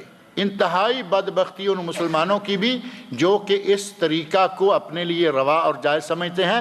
اصلاً یہ انگریزوں کی فکر ہے. اب ایسی جگہ پہ کام کرنا اس خاتون کے لیے، اگر وہ پردے کا اہتمام نہیں کر سکتی، محرم غیر محرم میں فرق نہیں کر سکتی، اسے ہر حالت میں ہر کسی کی نرسنگ کرنا ہے، ایسی جگہ اس خاتون کا کام کرنا جائز نہیں، وہ چاہے انگلینڈ میں ہو یا کہیں کسی دوسرے ملک میں ہو. میں مکہ مکرمہ میں کام کے سلسلے میں مقیم ہوں. اب میرے بیوی بچے پاکستان سے وزٹ ویزا پر آئے ہوئے ہیں. اب حج کرنا چاہتے ہیں تو آپ سے گزارش ہے کہ بتائیں کہ احرام کہاں سے باندھیں، گھر سے ہی یا مسجد عائشہ جانا ضروری ہے یا ہمارے لیے کوئی اور میقات ہے؟ مکہ مکرمہ سے سلیم صاحب نے یہ سوال کیا ہے. نبی اکرم صلی اللہ علیہ وسلم فرماتے ہیں کہ یہ میقات ہیں، 5 جگہیں وقت لنا رسول اللہ صلی اللہ علیہ وسلم. نبی صلی اللہ علیہ وسلم نے ہمارے لیے 5 میقات مقرر کیے ہیں. یہ لملم ہے، جوحفہ ہے، مزدلفہ ہے، ذوالحلیفہ ہے اور قرن المنازل طائف ہے. اور اسی طرح جو مقامات نبی صلی اللہ علیہ وسلم نے مقرر فرمایا ہن لہن ولمن اطاع علیہن، یہ ان کے لیے ہیں جو ان مقامات والے ہیں. مدینہ والوں کے لیے ذوالحلیفہ، اور اگر ہم مدینہ سے ہوتے ہوئے جائیں تو ہمارے لیے بھی ذوالحلیفہ. اور قرن المنازل یہ طائف والوں کے لیے ریاض اور نجد والوں کے لیے مقرر کیا، اور جو ملک بھی ریاض سے ہوتے ہوئے سیدھے مکہ جائے ان کے لیے بھی طائف. فرمایا ہن لہن ولمن اطاع علیہن، یہ ان کے لیے جو یہاں کے رہنے والے ہیں یا ان کے لیے جو اس علاقے سے اس راستے سے ہوتے ہوئے گزریں.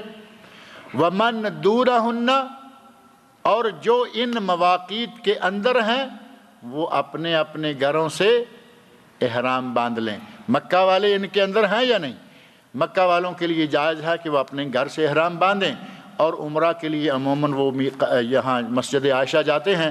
حج کا احرام حتیٰ کہ عمرہ کا احرام بھی علماء کہتے ہیں کہ مکہ والے اگر اپنے گھر سے عمرہ کا احرام باندھ لیں تو ان کا عمرہ صحیح ہے. حج کے عمرے کا احرام اپنے گھر سے باندھے صحیح ہے. میقات کے اندر جو کوئی جہاں ہے اس کا گھر ہی اس کے لیے میقات ہے، وہیں سے احرام باندھے، لبیک پکارتا ہوا وہ مکہ مکرمہ کی طرف روانہ ہو جائے. اللہ رب العزت سے دعا ہے کہ وہ مجھے اور آپ سب لوگوں کو نیک عمل کی توفیق عطا فرمائے. ایک سوال لکھا ہے کہ کیا ہم راجہی کے ذریعے قربانی کا انتظام کر سکتے ہیں یا نہیں؟ راجہی بینک والوں کا جو ٹوکن ہے وہ گورنمنٹ کی طرف سے باقاعدہ منظور شدہ ہے. اگر وہ کوئی آدمی ان کا ٹوکن لے لیتا ہے، آج کل اس سال شاید 390 ریال کا ہے، اگر کوئی ان کا ٹوکن لے لیتا ہے قربانی کے لیے، یا ٹوکن لے لیتا ہے ہدی کے لیے، یا ٹوکن لے لیتا ہے کسی کفارہ کے لیے، تو وہ صحیح ہے، اس کی ذمہ داری پوری ہو گئی. اب ذمہ داری آ گئی راجہی والوں پر، حکومت پر، وہ جانیں اور ان کے کام جانیں. لہٰذا یہ عمل جو ہے یہ ٹھیک ہے، اس میں کوئی حرج والی بات نہیں ہے. کہتے ہیں کہ اگر کسی شخص کو نظر لگ جائے تو جس کی نظر لگے کیا اس کو متاثرہ شخص کے لیے نہانا چاہیے؟ صحابہ کرام رضی اللہ عنہم، نبی صلی اللہ علیہ وسلم کے عہد مبارک میں ایک صحابی کو نظر لگ گئی اور صحابی کا بیٹا وہاں موجود ہے. جیسے ہی نظر لگی، وہ جس صحابی کو نظر لگی وہ یکدم نہانے لگے تھے، یکدم لپیٹے گئے جیسا کہ آدمی جکڑا جاتا ہے. بیٹا بھاگا ہوا نبی صلی اللہ علیہ وسلم کی خدمت میں حاضر ہوا، یا رسول اللہ میرے والد کے ساتھ ایسے ہوا. تو آپ نے فرمایا اتتہمون احد، کیا تم کسی پر الزام دیتے ہو کہ کسی فلاں شخص کی نظر لگی؟ تو وہ نوجوان کہتے ہیں یا رسول اللہ ہم کسی کو الزام تو نہیں دیتے، لیکن ایک آدمی نے پاس کھڑے ہو کر، میرے والد نے جب کرتا اتارا نہانے کے لیے، ظاہرہ کے نیچے کوئی چادر ہوگی دوسری، کرتا اتارا تو اس نے کہا کہ اللہ کی قسم میں نے آج تک اتنا خوبصورت بدن کسی کا نہیں دیکھا. یہ الفاظ کہے وہ چلا گیا اور میرا والد جو ہے وہ لپیٹا جانا شروع ہو گیا. آپ نے فرمایا جاؤ اسے کہو کہ وہ غسل کرے اور اپنے غسل کا جھوٹا پانی دے. وہ پانی لا کر اپنے والد کے پیچھے سے اوپر بہا دینا. وہ نوجوان گیا، جا کے اس آدمی سے مطالبہ کیا، نبی صلی اللہ علیہ وسلم کا حکم سنایا. اس آدمی نے مطالبے کو پورا کیا، نہایا، پانی دیا، لا کر پانی اس آدمی پر بہایا گیا اور یہ حدیث میں الفاظ موجود ہیں کہ والد ان کے جو نظر کی وجہ سے لپیٹے جکڑے جا چکے تھے وہ یوں کھل کر آرام سے سیدھے ہو کر بیٹھ گئے جیسا کہ انہیں کچھ ہوا ہی نہیں تھا۔ تو اس حدیث میں اس بات کی دلیل موجود ہے کہ جس کی نظر لگے، پتہ چل جائے کہ اس کی نظر لگی ہے یا شک غالب گمان ہو، اب نظر پتہ نہیں کس کی لگی، کہاں سے ہو کے آئے اور کسی ایک کو جا کے کہنے لگے کہ چاچی شاید تمہاری نظر لگی ہے، تو چاچی تو جوتا اتار لے گی نا کہ تم کون ہوتے ہو مجھے الزام دینے والے۔ اگر یقین ہو جائے کہ چاچی چاچا خالہ تایا کسی کی نظر لگی ہے تو اسے جا کے کہیں، اور اگر کسی کو کوئی مطالبہ کرے تو نبی صلی اللہ علیہ وسلم نے حکم دیا ہے کہ جس سے غسل کرنے کا مطالبہ کیا جائے وہ غسل کرے، یہ نہیں کہ تم کون ہوتے ہو ایسا کہنے والے، لیکن بہتر یہ ہے کہ اچھے طریقے سے مطالبہ کریں۔ اب یہ نہ ہو کہ آدمی جا کے بڑی گرما گرمی جائے اور کہے کہ تم نے یہ کر دیا وہ کر دیا، غسل کرو، ہم نے اپنا فلاں کو نہانا ہے، ایسے نہیں، اچھے بہتر انداز سے اپنا مطالبہ کریں۔ امید ہے کہ انشاءاللہ یہ بات فائدہ مند ثابت ہوگی کیونکہ علاج نبوی ہے۔ کہتے ہیں کہ یہ بھی بتا دیں کہ یہ حدیث کس کتاب میں مذکور ہے، اس کی تفصیل جاننا ہو تو ہماری کتاب جنات و جادو کا علاج، اس میں یہ واقعہ بھی مذکور ہے، پورا حوالہ بھی اس میں ہے، اور دیگر کتابوں میں بھی شاید یہ چیز ہوگی۔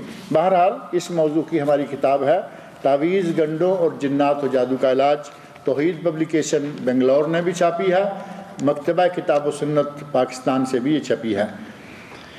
کہتے ہیں کہ فوت شدہ انسان کے لواحقین کے ساتھ اظہار افسوس کا سنت طریقہ کیا ہے؟ سنت طریقہ یہ ہے کہ جس کا آدمی فوت ہو گیا ہے اس آدمی سے ملے، اسے کہیں اعظم اللہ اجرک، اللہ تعالیٰ تمہارا اجر زیادہ کرے، تمہیں تکلیف پہنچی ہے، تمہیں اس اللہ کے فیصلے سے تمہیں بہر صورت تکلیف ہوئی ہے، تمہارا آدمی فوت ہو گیا ہے، اللہ تعالیٰ تمہیں اس کا اجر و ثواب عطا کرے، یہ الفاظ اسے کہیں۔ احسن اللہ عزاکم، یہاں ایک جملہ اضافی بھی ہے اور وہ بڑا اچھا جملہ ہے کہ اللہ تعالیٰ تمہارے ساتھ اچھی تعزیت یعنی تمہارے ساتھ اچھا معاملہ کرے، اور ساتھ ہی اس کی میت کے لیے دعا کر دیں کہ اللہ تعالیٰ اس کی مغفرت کرے، اچھے کلمات کہیں کہ بھائی سب نے مرنا ہے، وہ بھی مر گئے، یہاں کسی کو نہیں رہنا، اس قسم کے کلمات کا نام تعزیت۔ ہمارے لوگوں نے یہ معاملہ سارا الٹا کر تعزیت کے کلمات کی بجائے وہاں جو بھی پہنچتا ہے، مجلس بیٹھی ہوئی ہے، چاندنیاں بچھی ہوئی ہے اور حکے کا، سگریٹ کا، چائے کا، قہوے کا دور چل رہا ہے، آئے پڑھیے فاتحہ۔ آپ تعزیت کے لیے آئے ہیں یا قرآن خوانی کے لیے آئے ہیں؟ فاتحہ تو قرآن ہے، پڑھیے فاتحہ، جو بھی آ رہا ہے پڑھیے فاتحہ، ایک مرتبہ پڑھیے فاتحہ، یہ تعزیت نہیں ہے۔ سنت طریقہ یہ ہے کہ ملاقات ہو، چلتے ہوئے، بیٹھے ہوئے، اس کو آپ ایک پورا فن نہ بنا لیں کہ ڈیرا لگایا جائے اور اس میں یہ وہ کیا جائے۔ ملے ہیں جہاں بھی ملے ہیں اس کی میت کے لیے مغفرت کی دعا کیجئے، حتیٰ کہ تمام مسلمان میت کے لیے دعا مانگیے کہ اللہ تعالیٰ تمام غفر اللہ موتانا و موتاکم، اللہ تمہارے مردے کو، ہمارے مردوں کو، سب کو بخشے۔ اس قسم کی دعائیں جو ہیں وہ کریں، اسی کا نام تعزیت ہے۔ اور ہمارے یہاں جو سلسلہ ہے ہاتھ اٹھا کر دعا کی جاتی ہے باقاعدگی سے، وہ ہاتھ اٹھا کے باقاعدگی سے دعا کرنا ثابت نہیں ہے۔ راجحی کے ذریعے قربانی جائز ہے کہ نہیں، یہ سوال دوسرے سوال کے ضمن میں آ گیا۔ اگر 10 تاریخ کے اعمال کی ترتیب بدل دی جائے تو کیا دم لازم آتا ہے؟ نہیں آتا، کیونکہ نبی صلی اللہ علیہ وسلم نے فرمایا ترتیب 10 کے کیا ہے؟ جب آپ مزدلفہ سے واپس آتے ہیں، پہلا کام جمرہ عقبہ کی رمی کرنا، دوسرا کام قربانی کرنا، تیسرا کام حلق یا تقصیر کرنا، چوتھا کام طواف کرنا، پانچواں کام ہے سعی کرنا۔ طواف سعی چونکہ ایک کام شمار ہوتا ہے اس لیے عموماً کہا جاتا ہے کہ 10 تاریخ کو 4 کام ہیں، طواف و سعی ایک، چوتھا اور تیسرا بال کٹوانا، دوسرا قربانی کرنا اور پہلا کنکریاں مارنا۔ یہ 4 کام ہیں، چاروں میں سے جو جب چاہے ہو جائے۔ سنت یہ ہے، لیکن اگر کچھ آگے پیچھے ہو جائے کوئی دم نہیں، کوئی کفارہ نہیں، کوئی گناہ نہیں، بلکہ نبی صلی اللہ علیہ وسلم سے صحابہ نے آ کے پوچھا کہ یا رسول اللہ مجھ سے یہ ہو گیا، یعنی یہ کام پہلے ہو گیا، یہ پیچھے ہو گیا. جس نے ان چاروں میں سے جس کام کے آگے یا پیچھے ہونے کا ذکر کیا، نبی صلی اللہ علیہ وسلم نے کسی کے بارے میں یہ نہیں کہا کہ او ہو تم نے کیا کر دیا ہے یا تم کیا کر بیٹھے ہو. ہمارے تو مفتیوں کا حال اس طرح کا ہوتا ہے نا، جیسے ایک مفتی صاحب کے پاس آدمی گیا، اس نے کہا کہ میں تو بہت گناہ گار ہوں، میں تو 99 قتل کر چکا ہوں. بنی اسرائیل کا واقعہ بڑا معروف ہے. 99 قتل ہو گئے ہیں، کیا میرے لیے توبہ ہے؟ اس نے کہا تم اتنے قتل کر کے توبہ کی بات کر رہے ہو، تمہاری توبہ کیسے؟ تلوار اس کے ہاتھ میں تھی، تجربہ اس کا ویسے ہی بڑا تھا، ایکسپیرینس تھا اس کا قتل کرنے کا. اس نے کہا جہاں اتنے ہوئے ہیں مولوی کو بھی اڑا دو. اس نے اس کو بھی قتل کر دیا. پھر کسی دوسرے آدمی کے پاس گیا جو سمجھدار تھا، صحیح معنوں میں علم رکھنے والا تھا. اس نے کہا کہ اللہ غفور رحیم ہے، ہر کسی کی توبہ قبول کرتا ہے. تم جس علاقے میں رہتے ہو یہ علاقہ بھی وہ واقعہ تفصیلی آپ کے علم میں ہے. اللہ رب العزت نے اس آدمی کی توبہ قبول کی، مغفرت فرما دی. تو آدمی کو اس مفتی والا جسے اس نے قتل کر دیا تھا وہ رویہ نہیں اختیار کرنا چاہیے، اور نہ ہی نبی صلی اللہ علیہ وسلم نے کبھی ایسا رویہ اختیار فرمایا. صحابی آیا، آ کے کہتا ہے رمیت بعد ان امسیت، یا رسول اللہ میں نے تو شام کے بعد رمی کی، شام کو جا کے رمی کی. آپ نے فرمایا لا حرج. کوئی کہتا ہے یا رسول اللہ میں نے حلق پہلے کروایا بعد میں قربانی کی، فرمایا لا حرج. جو بھی آیا ان 4 کاموں کی ترتیب الٹ کر جو بھی اس نے کر دیا آپ نے فرمایا لا حرج. لہٰذا ان 4 کاموں کی ترتیب کے سلسلہ میں گھبرانا نہیں چاہیے، لیکن اگر یاد رہے جب آپ نے رمی کر دی اور آ کے بال کٹوا دیے، احرام اتار دیں، نہائیں دھوئیں غسل کریں. حرم میں آپ باقاعدہ خوشبو سے معطر ہو کے جائیں. اس دن باقاعدہ نہا دھو کر، چونکہ یہ احرام والا طواف اور صحیح نہیں، بغیر احرام کے طواف اور صحیح ہے. اور بال چونکہ آپ کٹوا کے آئے ہیں، صفا مروہ کے بعد بال بھی نہیں کٹوانے پڑیں گے. طواف کے لیے جاتے لوگ رات کی مینا میں نہیں گزارتے. جو مینا کی راتیں ہیں وہ مینا میں گزارنا واجب ہے. مثلا یہ رات جو ہے 8 اور 9 کی سنت ہے، 8 اور 9 کی درمیانی ترویہ والی رات یہ گزارنا سنت ہے، اور 10 11 11 12 12 13 ان کی درمیانی 3 راتیں وہاں گزارنا واجب ہے. لیکن آخری جو 13 والی رات ہے اگر کوئی نہ گزار پائے، 12 کی رمی کر کے وہ مغرب سے پہلے اگر وہاں سے روانہ ہو جائے تو اس پہ کوئی حرج نہیں ہے. اللہ رب العزت نے قرآن کریم میں اس کی باقاعدہ اجازت دی ہے. فمن تعجل فی یومین فلا اثم علیہ. جو آدمی جلدی کر کے 2 دن کی رمی سے مراد 10 11 کی نہیں، 10 کی تو صرف ایک جمرہ شیطان بزرگ جو بڑا شیطان ہے جمرہ کبرا، صرف اس کی رمی ہے. تینوں جمرات کی 10 کو نہیں بلکہ 11 کو اور 12 کو اور 13 کو، ان 11 12 13 میں سے 13 کی اگر چھوڑنا چاہے تو جائز ہے، کوئی حرج والی بات نہیں ہے.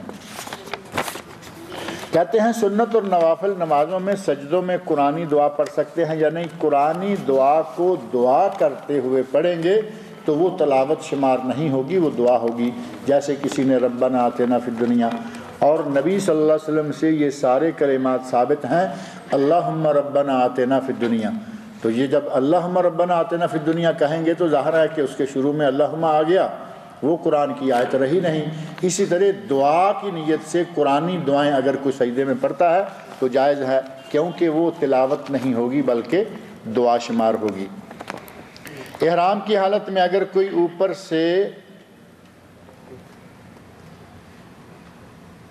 سے دوپٹہ ڈالنے کی بجائے نقاب باندھے تو کیا اس پر دم لینا ہوگا؟ دم دینا ہوگا. اگر کوئی نقاب چہرے پر باندھ لیتا ہے تو وہ منع ہے، ناجائز ہے، اور یہ ظاہر ہے کہ کفارے والا کام ہے. اوپر سے دوپٹہ گرا دیں، بس اتنا کافی ہے، جس کی تفصیل جو ہے وہ پچھلے دنوں میں مراکز میں ذکر کرتے رہے ہیں.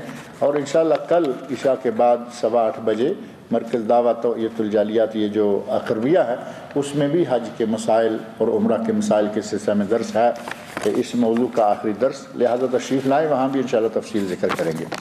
بہرحال اپنے چہرے پر یہ جو باندھا جاتا ہے اس طرح یا کسی بھی طرح چہرے پہ نقاب باندھنا نہیں چاہیے، برقع جس کو کہا جاتا ہے وہ بھی نہیں باندھنا چاہیے، سر سے کپڑا گرا کر اپنے چہرے کا پردہ کر لینا چاہیے۔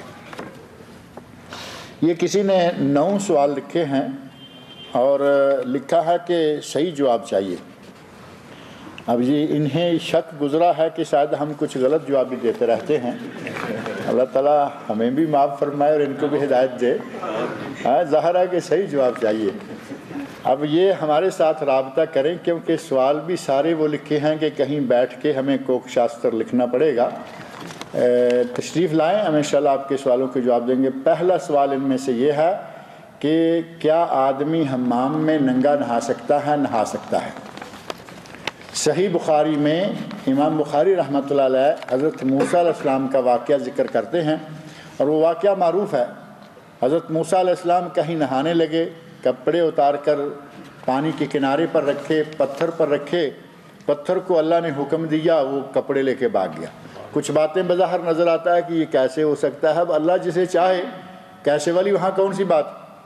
اللہ نے پتھر کو حکم دیا، موسیٰ علیہ السلام پر لوگوں نے ایک الزام لگا رکھا تھا کہ یہ نعوذ باللہ نامرد ہیں، تو اللہ رب العزت نے اس الزام کو زائل کرنے کے لیے ایک یہ سلسلہ قائم کیا، پتھر آگے آگے، موسیٰ علیہ السلام پیچھے پیچھے، قوم کے قریب جا کر پتھر رکا اور کپڑے ملے، کپڑے فوراً اوڑھ لیے۔ اس حدیث میں یہ بات موجود ہے کہ موسیٰ علیہ السلام اکیلے، تالاب تھا، جھیل تھی، دریا تھا، نہر تھی، اس میں کپڑے اتار کر نہا رہے تھے، اور وہ کھلی جگہ پہ کپڑے اتار کر نہا رہے تھے۔ امام بخاری رحمۃ اللہ علیہ نے ذکر کیا کہ آدمی حمام کے اندر موجود ہے یا آدمی کہیں دور باہر ہے تو کوئی حرج نہیں ہے، کپڑے اتار کر نہا لے۔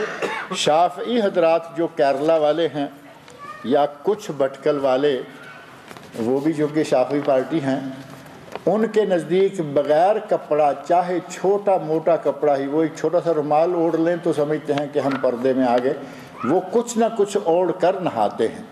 لیکن اتنے تکلف کی ضرورت نہیں ہے، اوپر سے چھت بند، چاروں طرف سے دیواریں بند، تھوڑا سا اندر داخل ہونے کا راستہ ہے، ایئر ٹائٹ قسم کا دروازہ لگا ہوا ہے۔ ایسی جگہ میں اب کپڑا باندھ کے نہانے، کس سے آپ چھپ رہے ہیں؟ اب اگر آپ سمجھتے ہیں کہ ہم اللہ سے چھپ رہے ہیں، اللہ سے کوئی چیز کہیں چھپ نہیں سکتی، نہ آپ چھپا سکتے ہیں اپنے آپ کو، لہٰذا جائز ہے کہ بغیر کپڑے کے لیکن پردے کے ساتھ، پردے کی جگہ پر لوگوں کی نظروں سے دور ہو کر غسل کیا جا سکے۔ اسی طرح ان کے اور بھی کئی سوال ہیں، میں سمجھتا ہوں کہ بہتر ایک سوال یہ لکھا ہے کہ کیا انزال کے وقت کوئی دعا ثابت ہے؟ انزال کے وقت دعا ثابت نہیں، بلکہ جمع کے وقت، ہم بستری کے وقت نبی اکرم صلی اللہ علیہ وسلم سے دعا ثابت ہے۔ اب اس کو خاص انزال کے ساتھ، یعنی خروج منی کے وقت کے ساتھ طے کر دینا، یہ صحیح نہیں ہے۔ مطلقاً جمع کے وقت نبی اکرم صلی اللہ علیہ وسلم سے دعا ثابت ہے، اور وہ دعا جو ہے وہ یقیناً آپ سب جو بالغ ہیں، عاقل ہیں، راشد ہیں، شادی شدہ ہیں، سب کو دعا آتی ہوگی۔ کہتے ہیں کہ آج کی دنیا ایک گلوبل ولیج یعنی گاؤں بن چکی ہے۔ اس گاؤں کا ایک بڑا غنڈہ گزشتہ 8 سال سے کئی گھروں کو تباہ و برباد کر دیا اور گھر کے مکینوں کو موت کے گھاٹ اتار دیا۔ جو زندہ ہیں وہ مردوں سے بدتر ہیں۔ اب ہمارے گھر پاکستان کی دہلیز پر غنڈہ گردی کر رہا ہے، کیا ہم سر پر کفن باندھ لیں؟ خدارا بتائیں کہ کیا کریں۔ عبداللہ پاک گھر کا مکین، یہ پاک گھر کا مکین میرے خیال ہے اپنے آپ کو پاکستانی سمجھتے ہوئے پاک گھر کا، پاکستان ہے نا، تو بہرحال بھائی یہ بات تو ساری دنیا کے سامنے ہے، حقیقت ہے کہ وہ انٹرنیشنل غنڈہ کون ہے یہ بھی سارے جانتے ہیں۔ مسلمانوں کو پریشان کیا ہوا ہے، قتل و غارت ہو رہی ہے، اور اس کا دفاع کرنے والے بھی موجود ہیں۔ اللہ تعالیٰ آپ کو توفیق دے، آپ بھی جائیے۔ آپ یہاں بیٹھ کے مزے سے روٹی کما کے کھا رہے ہیں، اور اتنے بڑے بڑے اس کام کے لیے جہاں جانا ضروری ہے وہاں جائیں، کوئی آپ کو روکنے والا نہیں ہے۔ اللہ رب العزت مجھے اور آپ سب لوگوں کو نیک عمل کی توفیق عطا فرمائے۔ اپنی دعا میں یاد رکھیں۔